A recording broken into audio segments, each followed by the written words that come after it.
रहीम हम लोग अब पढ़ेंगे बायोटेक्नोलॉजी का चैप्टर। बायोटेक्नोलॉजी में ना बेसिकली उन्होंने ना हमारे पास हेल्थ को जो हेल्थ इश्यूज़ है ना, हेल्थ प्रॉब्लम्स, उसको ज़्यादा टारगेट किया हुआ है। अब हम इसको देखते हैं। सबसे पहले तो हम लोगों ने देखना है वैक्सीन बेसिकली क्या होती है। बॉडी में ना उसकी इम्यूनिटी को डेवलप करने के लिए हम अगर बॉडी में कोई भी वीक या फिर कोई डेड पैथोजेंस ऐड कर दें ना, या फिर कोई ऐसा पैथोजन हो जिसको हमने जेनेटिकली इंजीनियर किया हो, यानी कि उसको हमने खुद से बनाया हो, उसको बहुत वीक बनाया हो कि वो बॉडी में कोई डिजीज़ तो कॉज ना करे मगर वो बॉडी में इम्यूनिटी डेवलप कर दे, तो इस चीज़ को हम लोग वैक्सीन कहते हैं। जैसे कोरोना आया था तो हम सब लोगों ने कोरोना की वैक्सीनेशन करवाई थी। अब हम लोग देखते हैं कि बेसिक जो टर्मिनोलॉजीज़ हैं उनको देखते हैं। रिकॉम्बिनेंट डीएनए टेक्नोलॉजी, इसका मतलब है कि हमने क्या करना है, बेसिकली कोई भी वायरस या बैक्टीरिया किसी ऐसे ऑर्गेनिज्म के अंदर इंसर्ट कर देना है।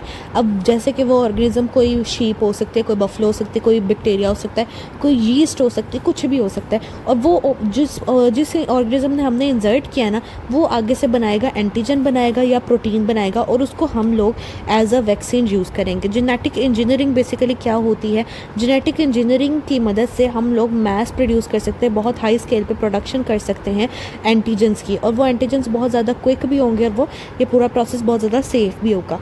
एमआरएनए टेक्नोलॉजी हमारे पास क्या होती है, ये टेक्नोलॉजी हम लोग मॉडर्न वैक्सीनेशन में यूज़ करते हैं। जैसे कोविड की वैक्सीन आई थी, ये बेसिकली एक एमआरएनए का कह लो कि जो एमआरएनए पे सीक्वेंस होता है उसको यूज़ करते हुए डिफरेंट प्रोटीन बनाती है और हमारे जो इम्यूनिटी है ना उसको बेसिकली बूस्ट करती है।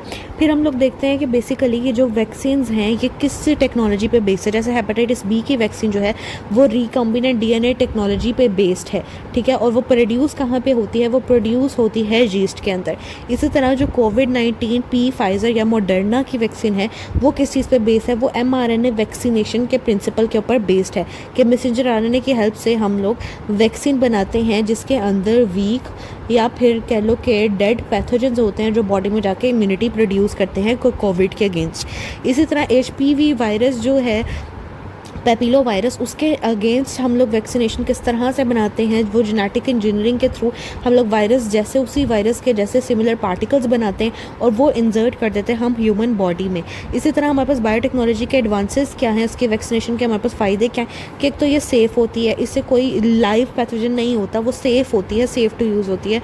और इसके अलावा ये इफेक्टिव है, ये बहुत ज़्यादा स्ट्रॉन्ग इम्यून रिस्पॉन्स बॉडी में प्रोड्यूस करती है। इसकी प्रोडक्शन जो है वो बहुत ज़्यादा फास्ट है, बहुत ज़्यादा चीज़ें जो है ना वो हम एक ही तरह की वैक्सीन बहुत ज़्यादा अमाउंट में प्रोड्यूस कर सकते हैं। और इसकी मैन्युफैक्चरिंग जो है वो स्केलेबल है, पूरी दुनिया में हम लोग मैक्सिमम लोगों को इसकी जो वैक्सीन है वो पहुंचा सकते हैं, ठीक है। इसके अलावा हम लोगों ने आगे देखना है बायोटेक्नोलॉजी डिजीज़ डायग्नोसिस में हमारी कैसे हेल्प कर सकते हैं। जो डीएनए और आरएनए के कुछ प्रोब्स होते हैं जो हमारी हेल्प करते हैं किसी भी डिजीज़ को डायग्नोज करने में कि किसी इंसान को क्या डिजीज़ है।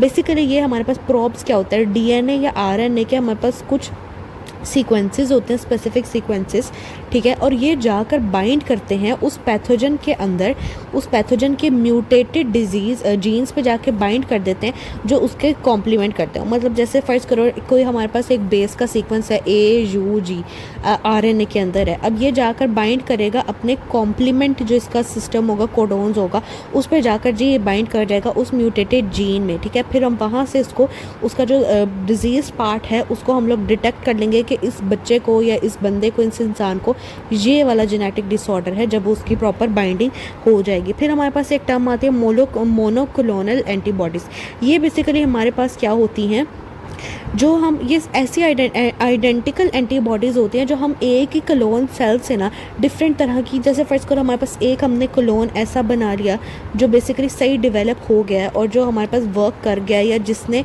जो डिज़ीज़ है उसको किल कर दिया, उस डिज़ीज़ का क्योर दे दिया, तो हम लोग फिर क्या करेंगे, उसी क्लोन को मैक्सिमम स्केलेबल अमाउंट में हम रेप्लिकेट करेंगे और जितने भी उस डिज़ीज़ के पेशेंट्स हैं वो उन सब पेशेंट्स को हम देंगे, ठीक है। अब जैसे कोई कैंसर है, किसी टाइप का स्पेसिफिक कैंसर है, तो हम उसको वही वाले क्लोन से उसकी ट्रीटमेंट कर देंगे, ठीक है। और ये बेसिकली यूज़ होता है डायग्नोस्टिक टेस्ट में, प्रेगनेंसी टेस्ट में, और HIV वायरस की अगर हमने डिटेक्शन करनी हो।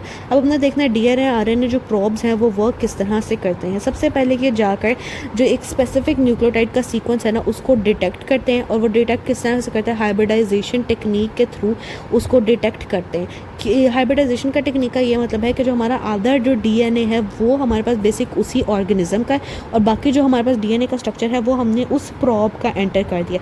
अब इस प्रॉब की प्रेजेंस से हमारे पास क्या होता है, हमें पता लग जाता है कि बॉडी में किस लाइक डीएनए के किस सीक्वेंस में, किस पार्ट में वो डिजीज़ है या फिर एरर है या फिर म्यूटेशन है।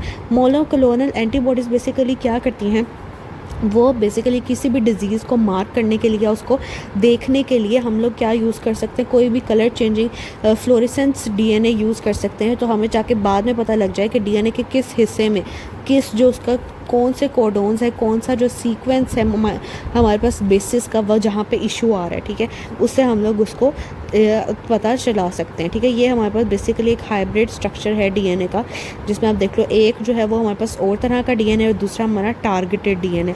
अगर हम लोग डायग्नोस्टिक टेस्ट के एग्जांपल्स देखें तो जो जेनेटिक डिसऑर्डर के टेस्ट होते हैं जो पहले ही बच्चे में जब वो एम्ब्रियो या फीटल स्टेट में तब हम करते हैं, वो हम लोग किस डीएनए प्रोब्स की हेल्प से करते हैं। एचआईवी की अगर हमने डिटेक्ट करना होता है तो वो हम किससे करते हैं, मोनोक्लोनल एंटीबॉडी से करते हैं। अगर कैंसर मार्कर आइडेंटिफिकेशन करनी हो तो वो भी हम लोग मोनोक्लोनल एंटीबॉडी से करते हैं। अब हमने देखने हैं कि जो हमारे पास बायोटेक्नोलॉजी है, इसके अगर डिजीज़ ट्रीटमेंट में हमारे पास क्या क्या बेसिक प्रोडक्ट्स हैं जो आज तक ह्यूमन ने बनाए हैं। सबसे इंपॉर्टेंट और सबसे पहला जो है ना वो हमारे पास इंसुलिन प्रोडक्ट है।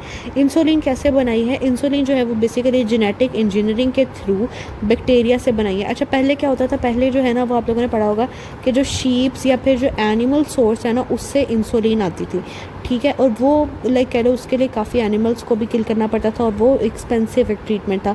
डायबिटिक पेशेंट को एनिमल्स के थ्रू वो वाली इंसुलिन दी जाती थी और वो उतनी ज़्यादा सूटेबल नहीं थी। अब क्या हुआ है, जेनेटिक इंजीनियरिंग के थ्रू बैक्टीरिया के अंदर ह्यूमन के पैंक्रियास के, हेल्दी पैंक्रियास के इंसुलिन जीन्स हम डालते हैं और वहाँ से हम लोग उसको जो बैक्टीरिया के थ्रू जो है इंसुलिन को हम मैन्युफैक्चर करते हैं। इसी तरह जो मोनोक्लोनल एंटीबॉडीज़ हैं, एमएबीज़ जो हम जिसको हम बोलते हैं, वो कैंसर के ट्रीटमेंट में और ऑटो इम्यून डिजीज़ के ट्रीटमेंट में यूज़ होते हैं टारगेटेड थेरेपी के तौर पर।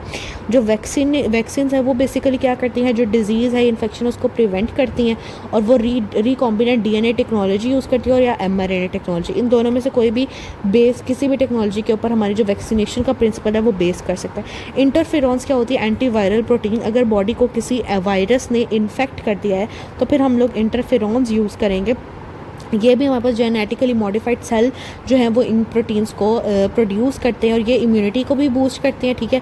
और इसके अलावा जो भी वायरल इन्फेक्शन हुआ है या किसी भी टाइप का कैंसर है उससे बॉडी को लाइक कह लो कि क्योर करते हैं। जो ग्रोथ हार्मोन्स हैं वो किस प्रिंसिपल पे बेस्ड है, वो भी जेनेटिक इंजीनियरिंग के की हेल्प से हम लोग जीन्स में इस तरह से मॉडिफाई कर देंगे कि जो ग्रोथ डिसऑर्डर है, जैसे फर्ज करो किसी को ड्वार्फिज्म का मसला है या कोई भी उसकी फैमिली का इशू है, ठीक है, कोई लाइक कह लो कि डाउन सिंड्रोम है, किसी भी तरह का इशू है, तो वो जेनेटिकली हम उसको ट्रीट कर सकते हैं। अब जैसे क्लॉटिंग फैक्टर जो है, जैसे कुछ हीमोफीलिया एक ऐसी डिजीज़ है जिसके अंदर ब्लड जो है वो क्लॉट नहीं हो सकता और अगर कोई माइनर इंजरी हो जाए या फिर थोड़ी सी भी ब्लीडिंग हो जाए तो वो ब्लीडिंग पूरी ज़िंदगी चल सकती है और जो पेशेंट है वो डेड हो सकता है, ठीक है। तो इस वजह से अब बायोटेक्नोलॉजी की हेल्प से हम लोग हीमोफीलिया को भी ट्रीट कर सकते हैं। फिर एंटीबायोटिक्स जो हैं बैक्टीरियाज को किल करने के, अगर डिफरेंट हमारे बॉडी में बैक्टीरिया एंटर हो जाए तो उनको फाइट करने के लिए भी हम लोग किस चीज़ को यूज़ कर सकते हैं, हम एंटीबायोटिक्स को यूज़ कर सकते हैं। बायोटेक्नोलॉजी प्रोडक्ट्स जो हैं उनके एडवांटेजेस ये हैं कि प्योरिटी उनकी बहुत ज़्यादा, सेफ्टी बहुत ज़्यादा वो प्रोवाइड करते हैं। इसके अलावा जो साइड इफ़ेक्ट्स हैं वो बहुत ज़्यादा कम है और ये सिर्फ उस टिश्यू को, उस डिज़ीज़ को जाकर टारगेट कर सकते हैं। ओवरऑल हमारा किडनी डैमेज इससे इतना नहीं होता और ये हम बहुत ज़्यादा लार्ज स्केल पर इसको प्रोड्यूस कर सकते हैं। हमें